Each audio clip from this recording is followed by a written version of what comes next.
नमस्कार साथियों, दृष्टि एचसीएस पर आप सभी का स्वागत है। साथियों, हम अक्सर एक टर्म यूज करते हैं और वो है होलिस्टिक डेवलपमेंट, सर्वांगीण विकास।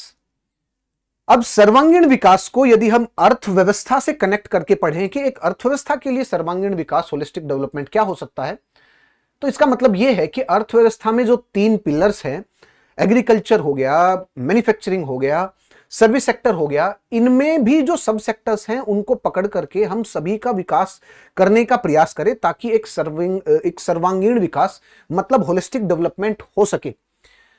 तो जब भी डेवलपमेंट होगा तो उसको होलिस्टिक करने का प्रयास अवश्य होगा, क्योंकि जब भी होलिस्टिक डेवलपमेंट होगा तो एक अर्थव्यवस्था के शॉक एब्जॉर्बिंग जो कैपेसिटी है, जो कैपेबिलिटीज हैं, वो बढ़ जाएंगी। तो हरियाणा के लिए भी एक ऐसा ही इनिशिएटिव अभी 17 जुलाई को प्रधानमंत्री श्री नरेंद्र मोदी जी जींद से इसको अनाउंस करने वाले हैं। और ये है क्या और कैसे हरियाणा के होलिस्टिक डेवलपमेंट मतलब सर्वांगीण विकास में ये जो अनाउंसमेंट रहेगी, ये आने वाले समय में सबसे ज्यादा लाभदायक होगी उसकी अर्थव्यवस्था के लिए, यहाँ के लोगों के लिए।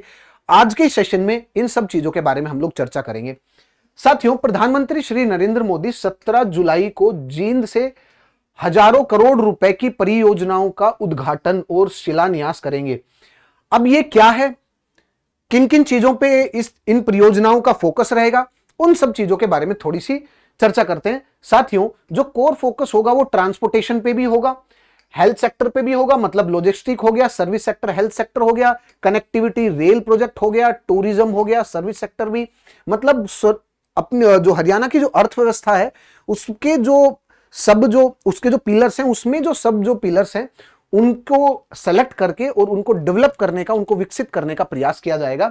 और यही है इंफ्रास्ट्रक्चर और पब्लिक वेलफेयर की दिशा में एक ऐतिहासिक कदम जो कि अभी हरियाणा प्रदेश के लिए उठाया जाएगा। तो इससे संबंधित कुछ और जो पॉइंट है उनको और देखते हैं। देखिए, ये प्रोजेक्ट है क्या और ये प्रोजेक्ट क्यों हरियाणा के लिए आवश्यक है। सबसे पहले, ये एक डेवलपमेंट ड्राइव है हरियाणा के लिए, एक ऐतिहासिक सबसे बड़ी डेवलपमेंट ड्राइव इसके रूप में इसको देखा जा रहा है। और ये जो एक विकास अभियान है, इसमें सड़क का नेटवर्क, रेलवे नेटवर्क, स्वास्थ्य हो गया, पर्यटन हो गया, हेरिटेज, इसीलिए इसको एक फ्लैगशिप स्कीम और फ्लैगशिप प्रोजेक्ट के तहत देखा जा रहा है, जिसके अंदर बहुत सारे सब प्रोजेक्ट होंगे जो कि पूरी की पूरी अर्थव्यवस्था को आगे खींचने का प्रयास करेंगे।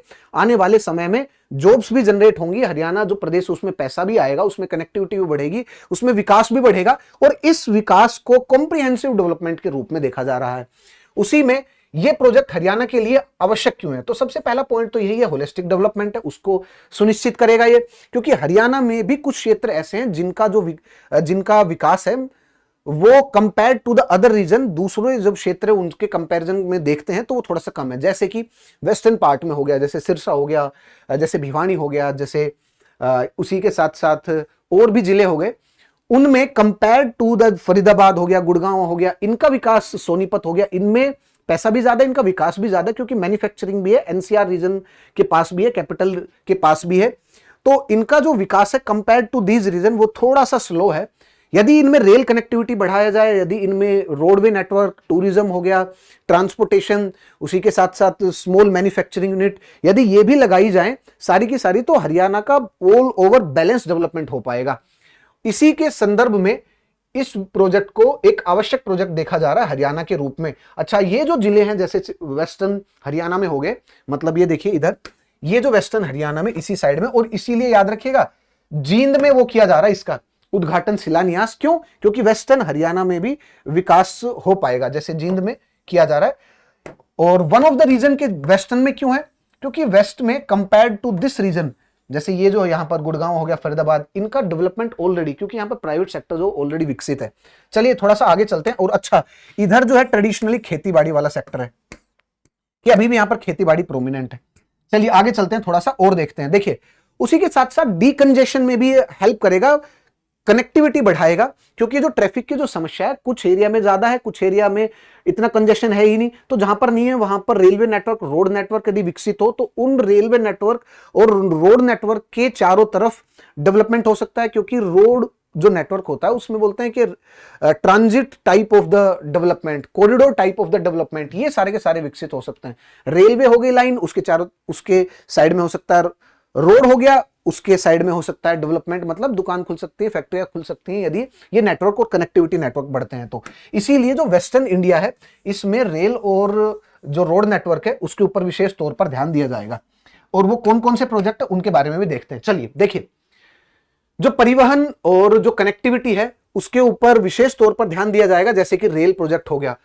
रेल प्रोजेक्ट में भी एक सबसे बड़ी पहल वो है क्लीन पावर्ड हाइड्रोजन, जो क्लीन पावर्ड एनर्जी ट्रांसपोर्टेशन, इसको एक ऐतिहासिक कदम के रूप में देखा जा रहा है, ये भी लॉन्च होगा। उसी के साथ साथ कुछ और महत्वपूर्ण पॉइंट है वो भी देखते हैं। देखिए, जैसे कि कुरुक्षेत्र में लगभग 5.84 किलोमीटर एलिवेटेड रेलवे ट्रैक बनाया जाएगा, जो कि रेलवे क्रॉसिंग में हेल्प करेगा, क्योंकि रेलवे क्रॉसिंग में भी बहुत सारी जगह पर प्रॉब्लम है और उससे लॉजिस्टिक सप्लाई में टाइम बढ़ता है। क्योंकि आज के दिन यदि आप ग्लोबलाइज वर्ल्ड को देखेंगे, इसमें दो चीजें सबसे ज्यादा कीमती है कि यदि आपको कंपटीशन करना है तो आपको समय में चीजें पहुंचानी है, बनने के बाद समय में यदि एक्सपोर्ट करना है तो समय पे चीजें पहुंचाइए। दूसरा पॉइंट क्या है कि सस्ते में पहुंचाइए।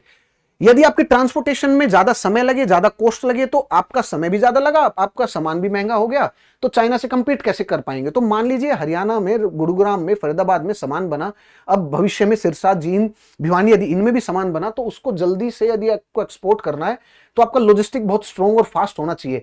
तो रेलवे क्रॉसिंग, रोड क्रॉसिंग, इन सभी पर फ्लाईओवर बनाया जाए। जैसे ये एक है ऐतिहासिक कदम इसी रूप में कि रेलवे पर भी एलिवेटेड जो ट्रैक्स हैं वो बनाए जाएंगे अब हरियाणा में, और ये उसकी पहल है। उसी के साथ साथ हाईवे पर जो प्रोजेक्ट हैं उनके ऊपर भी फोकस किया जाएगा ताकि लॉजिस्टिक को और विकसित किया जा सके।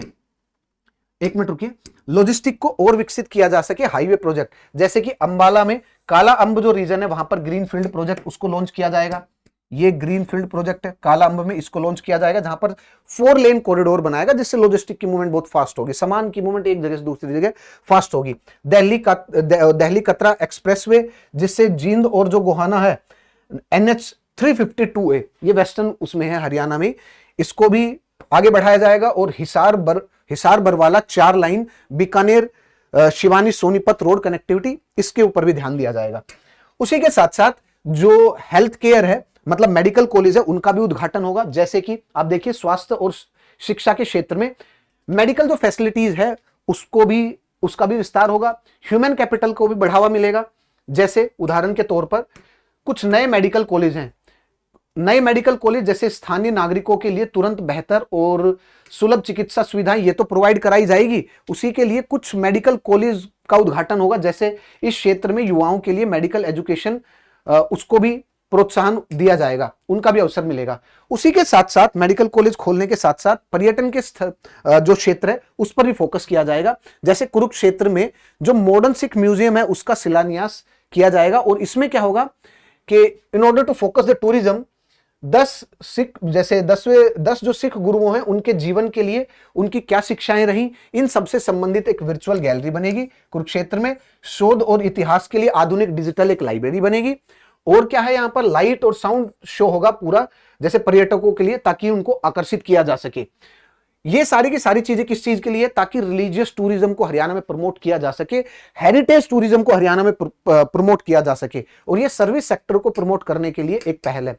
उसी के साथ साथ यदि हम देखें तो समग्र प्रभाव और स्थायी, मतलब ओवरऑल इंपैक्ट और सस्टेनेबिलिटी की बात करें तो फोकस क्या है, फोकस है पब्लिक ट्रांसपोर्टेशन के ऊपर, मतलब पब्लिक ट्रांसपोर्टेशन के ऊपर फोकस किया जाएगा ताकि उसका अधिकतम से अधिकतम उपयोग हो सके।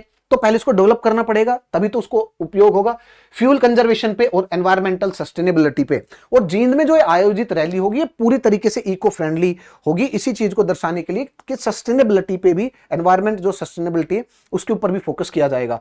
कनेक्टिविटी को मजबूत करना है, इकोनॉमिक अर्थव्यवस्था उसको तेजी से, उसके विकास को आगे की तरफ बढ़ाना है, हेरिटेज को प्रमोट करना है, हेल्थ केयर जो है और एंड सोसाइटी उसमें उसको ये मतलब हेल्थ केयर सोसाइटी को ऐसी सेवाएं प्रोवाइड करनी है।